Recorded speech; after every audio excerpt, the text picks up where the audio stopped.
vous voyez avec cette escale d'une journée, il y a plus de 1000 personnes quand même qui ont fait des excursions sur Dakar.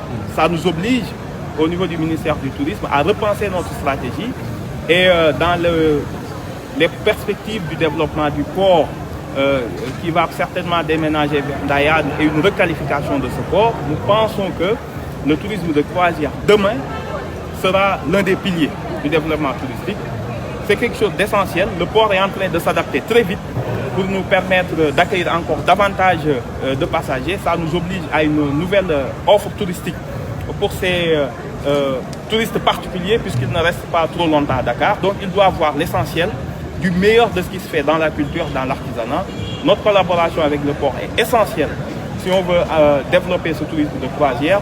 Et nous pensons qu'avec l'aide du port, le Sénégal va être bientôt le leader en Afrique de l'Ouest. Nous accueillons ici avec plaisir et honneur d'abord M. le ministre et le directeur général de l'ASPT et aussi l'ensemble du personnel navigant au niveau du bateau et même tous les touristes. Nous les accueillons avec grand plaisir ici au niveau du port de Dakar. Je disais donc que le port de Dakar est en train de se repositionner parce que nous avons entendu dès notre prise de service reprendre la place qui était celle du port de Dakar.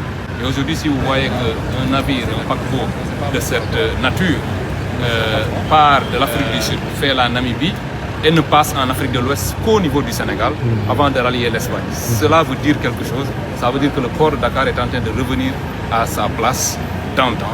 Nous sommes non seulement aujourd'hui un hub logistique, mais nous entendons aussi dans le cadre de la transformation dont le ministre a parlé tout à l'heure, nous entendons aussi nous repositionner en tant que hub touristique.